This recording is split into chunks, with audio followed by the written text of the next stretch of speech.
Magandang araw sa inyong lahat, mga giliw naming taga-pakinig.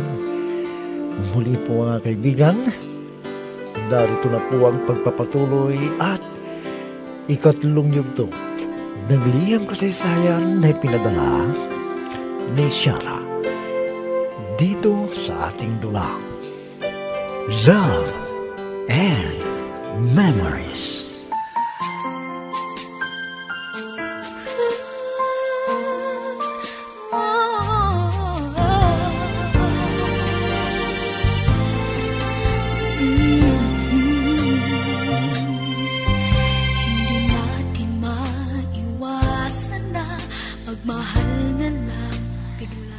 Kahit may asawa, si Teo ay pinatulan ko at nakalimutan ko ang pagkakaibigan namin ni Marlene.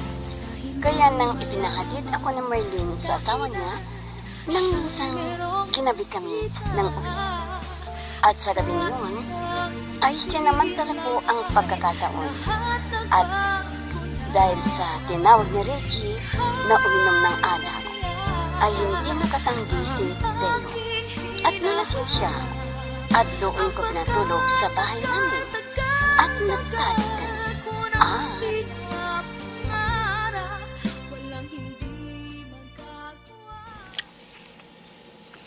Kontra sa damdamin ko ang nangyari sa ating Tiara. Nirespeto ko ang asawa ko, pero... Deo, huwag kang mag-alala.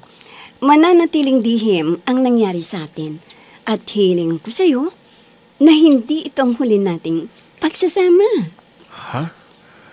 Ang ibig mong sabihin? Oo, Deo. Nung una pa lang kitang makita, ay umibig agad ko sa iyo. Kaya nakikiusap ako sa iyo. Sana wag mo kong biguin. Kung hindi, ay malulungkot ako. Hindi ko akalain na ganyan kang klaseng babae, Shara. Malaki pa naman ang respeto ko sa iyo. Anong magagawa ko? Talagang type kita. Kaya ginawa ko ito para madamang init ng iyong pagmamahal. Pero hindi na pwede na magkaroon tayo ng relasyon. Dahil may asawa na ako. At ayokong masira ang tiwala ni Merlin sa akin. Basta, ang gusto ko ay makihati ako sa iyong pagmamahal kay Merlin. Kaya, Deo... Shara, huwag.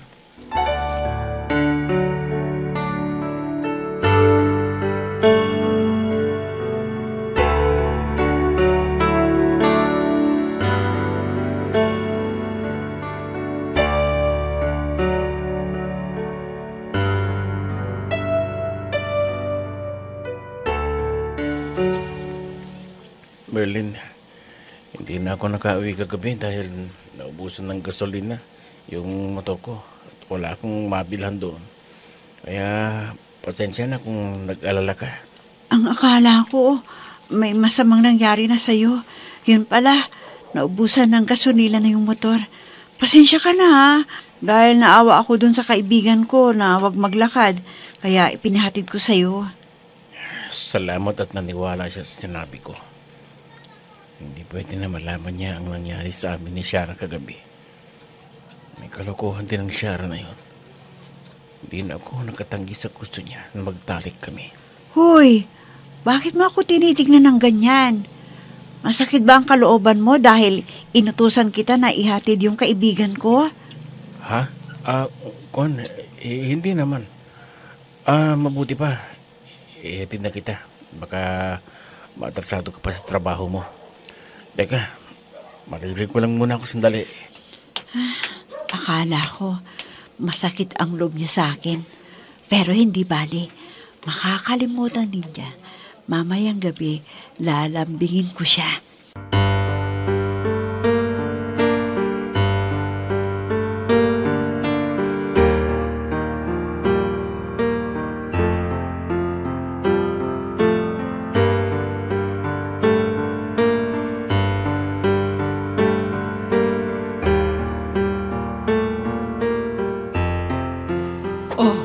Ano, Shara?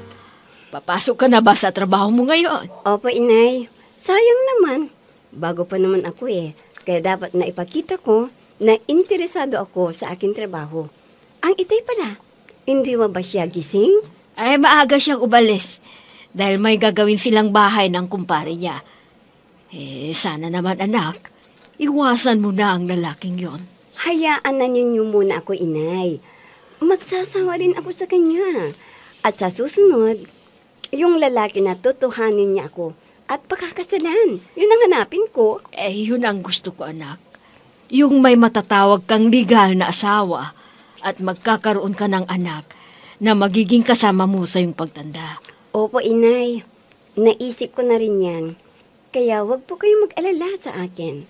Dahil gagawin ko rin ang sinasabi ninyo. Alam ko na kapakanan ko rin ang iniisip ninyo eh. Ay, tama ka, anak. Ayokong magkaroon ka ng sakit. Dahil iba't ibang lalaki ang pinapatulan mo. Paano kung may sakit ang natagpuan mo? Di malaking problema ang pagpapagamot mo. Tama na po yan, inay. Luto na ba ang almusal natin? Kakain na ako para maaga po ako sa trabaho ko. Oo nga pala, anak. Pasensya ka na dahil nauna pa ang sermon ko sa'yo kaysa sa pagpapakain ko sa'yo. Para makapasok ka na sa trabaho mo, sige. Sandali lang at maghahain na ako.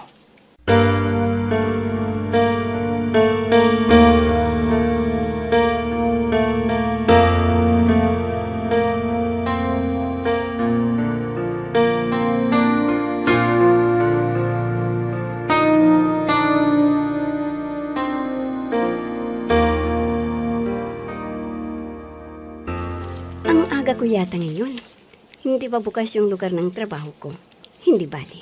Sandali lang naman akong maghihintay eh. Ay papasok na ako. Dahil may nakita na akong kasama na nagbubukas ng pesto. Oh, Shara! Ang aga mo naman. Bakit? Hindi ka ba napuyat kagabi? Ha? Hindi naman. Wala naman akong ginawa eh. Para magpuyat. O ikaw, kumusta ka na? Naku, alam mo ba? Napuyat ako dahil sa paghihintay ko kay Deo. Akala ko nga may masamang nangyari sa kanya. Yun pala, naubusan ng gasolina yung motor niya. Kinabahan ako ng husto nang hindi pa siya umuwi. Ay, pasensya ka na, Marlene. Dahil sa akin, napuyat ka at nag-alala sa asawa mo. Hindi naman kita matawagan dahil wala akong load. Wala yun. Ang importante, nakauwi yung asawa ko ng ligtas at walang masamang nangyari sa kanya. Sana, hindi na maulit na gabihin tayo para hindi ko na maistorbo ang asawa mo sa paghatid niya sa akin. Huwag kang mag-alala. Basta, ingatan mo lang yung asawa ko. Walang problema kung ihahatid ka niya. Oh, halika na. Bukas na yung pwesto na pagtatrabuhan natin. Halika na.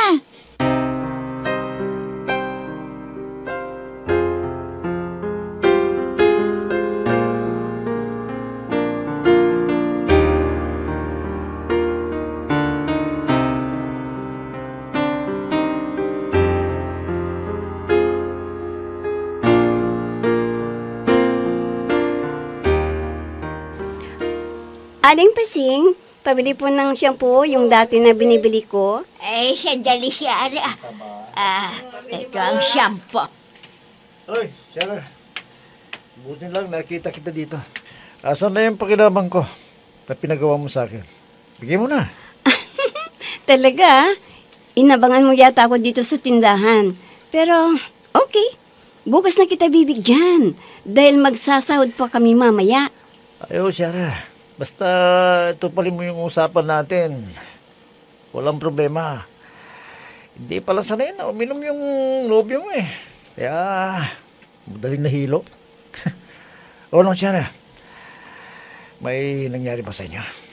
Pati yan ay tanungin mo pa. Siyempre, sinamantala ko. Kaya wala siyang nagawa kundi ibigay sa akin ang kanyang pagkalalaki. Talaga? Ang hirap niyan. Baka ayaw niya lang pumunta dito.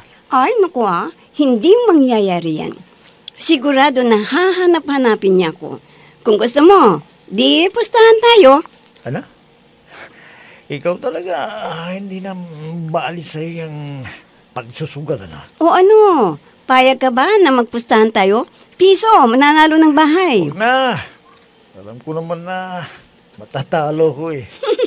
Tingnan mo yan. Takot ka rin pala, no? So, paano? Subukan ko na kasing matalo eh. Ng ilang beses. Suko na ako. Pag ikaw yung kapustahan ko, dahil kilala kong kalukuhan mo eh. Wise ka.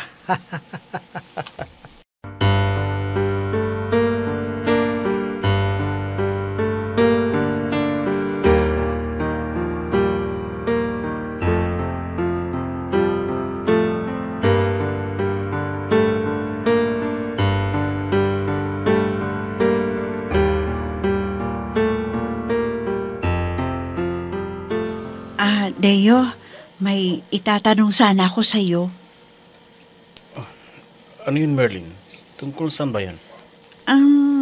Napapansin ko kasi, ilang araw ka ng balisa. May problema ka ba? Bakit hindi mo sabihin sa akin para matulungan kita? Wala naman. Kaya lang gusto ko sana na huwag kang maging malapit sa babaeng yun. Ano? Bakit nasabi mo naman yan? May nakita ka bang ugali niya na hindi mo nagustuhan? Parang iba na ang mga kilos niya eh. Kaya huwag mong basta nagtitiwala sa kanya. Dahil hindi mo pa kabisado ang kanyang pagkatao. Huwag mo naman husgahan yung kaibigan ko. Alam mo, napakabuti niya. Di ba? Tama ako. Pwede ba? Huwag na natin siyang pag-usapan. Ang mabuti pa, ihatid mo na lang ako sa trabaho ko. Hindi yung ano-ano ang tinatanong mo sa akin. Halika na! Bastang sinasabi ko, iwasan mo na ang babaeng yun. Hindi ko siya gustong maging kaibigan mo. Ano?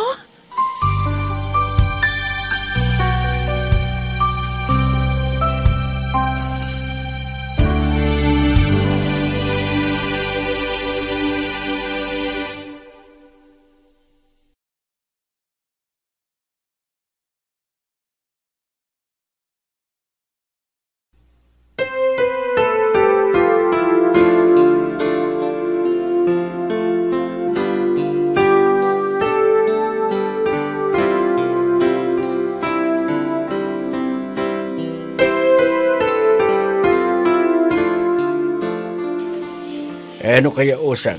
Nagsahod na ba si Shara? Baka mabigyan ako ng pera niya. Ha? Ay bakit? Ano bang bibilhin mo? At gusto mong humingi ng pera kay Shara? Kung Osang, bibili ako ng abono para sa tanim nating gulay doon sa bukid para hindi pestehin ang mga uod. Anong abono ang sinasabi mo? Kundi pesticide ang kailangan para sa tanim na gulay. Ikaw naman, nagkamali lang ako ng sinabi. Alam mo naman na may pagkaulyanin ang tao eh. Dapat ay ipaalala mo sa akin kung ano ang bibilihin ko para tama ang gagamitin ko sa ating pananim. O ano, Osang, tanungin mo mamaya ha at sabihin mo na kailangan ko ng pera. Oo. Itatanong ko sa kanya pag uwi niya dito sa bahay. Ay nako, kawawa na siya. Lahat ng gastos ay siya na ang sumasagot. Sana naman ay makabinta na ka na ng gulay para mabigyan mo rin siya. Sige na nga, basta huwag mong kalimutan ng bilin ko. Baka mamaya ay anyayahan na naman ako ng kumpare natin. Hindi ako makahingi. Kaya ikaw na ang humingi sa kanya ng pera ng pambili ng abono o pestisidyo. Oo na, ako na ang bahalang magsabi sa kanya para hindi ka na manguli dyan. O ano, alis ka na ba? Hindi ka na ba kakain ng hapunan? Nako, baka malasing ka na naman.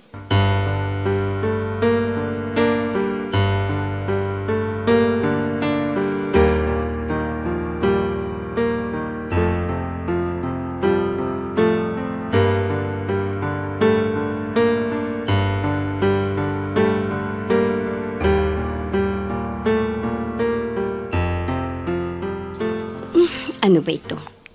Namimiss ko na si Deo. Matagal na yung araw na may nangyari sa amin. At gusto Gustong-gusto ko na maulit na naman. Talagang maligaya ako sa piling niya. Ano kaya? Naiisip din kaya niya ang ginawa namin noon? Alam ko na hahanap-hanapin niya ako. Nadama ko noon na parang sabik na sabik siya. Hindi kaya nakokontento sa pagsasama nila ni Merlin? Ano kaya ang gagawin ko? Kung tawagan ko kaya siya para pumunta rito. Pero kailangan natulog na sina Itay at Inay. Oo nga. Susubukan ko siyang papuntahin dito.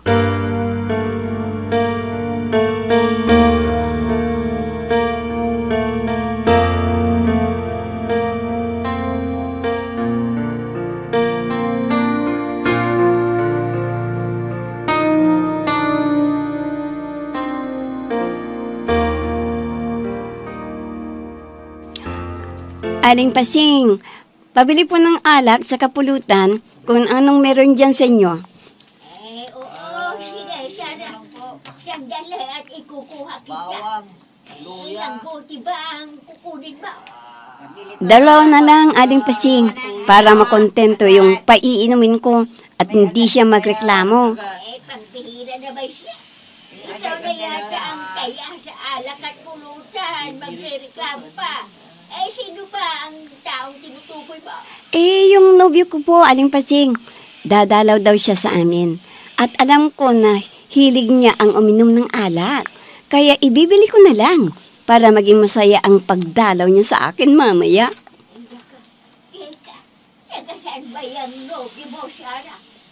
Ang mabuti pa, kung nobyo mo na siya, ay yayain mo na siyang magpakasal kayo. Para makahigop na ako ng mainit na sabaw. Oo, Aling Pasing. Huwag kayong mag-alala. Bibigyan ko kayo ng mainit na sabaw sa kaarawan ko dahil magluluto ako ng bulalo. Nako, salamat, Sarah. Tuparin mo yan, ha? Para maniwala ako sa iyo. At ipanalangin ko na makakatuluyan mo yung nobyo mo. Ito na yung alak at pulutan. Bigay mo na yung bayad sa akin. Ay, ito po ang bayad, Aling Pasing. Sa inyo na ang sukle. O sige, alis na po ako. Sige po.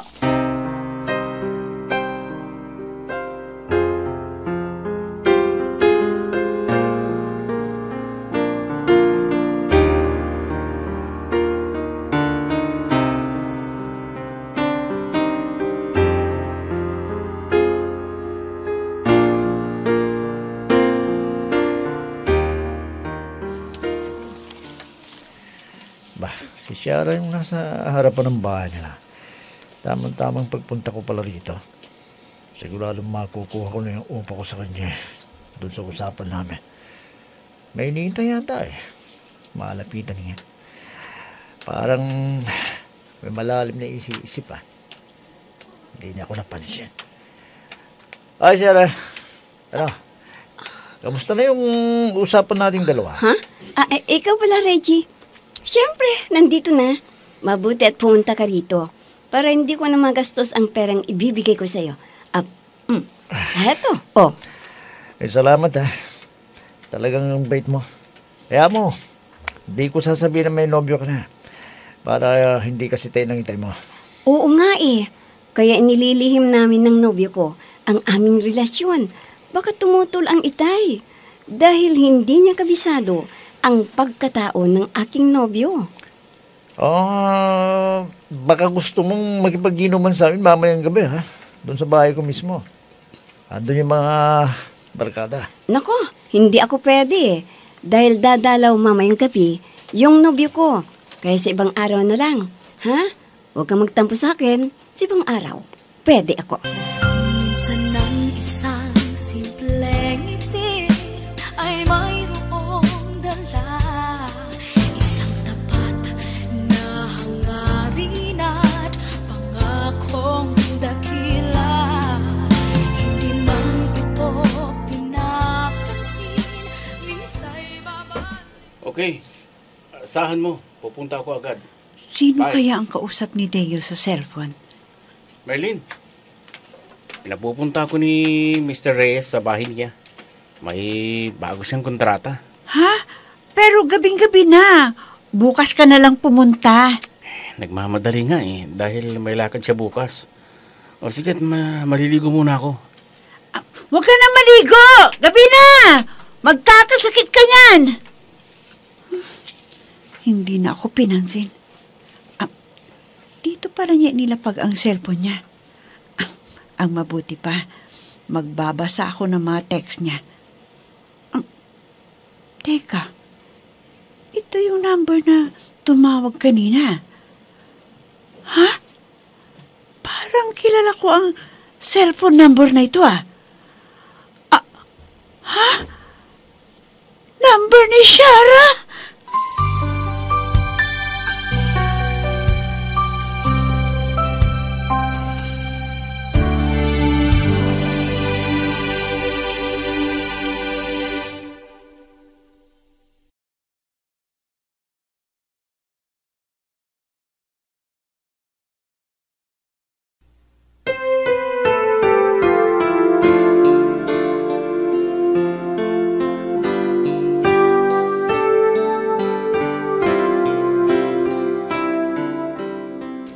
Doon na kaya matuklasan ni Merlin na may relasyon sina Shara at Deo. Mga kaibigan, huwag ninyong kaligtaang subaybayan ang pagpapatuloy at ika-4 na yugto ng lihim kasaysayan na ipinadala ni Shara dito sa ating dulang. Love and Memories.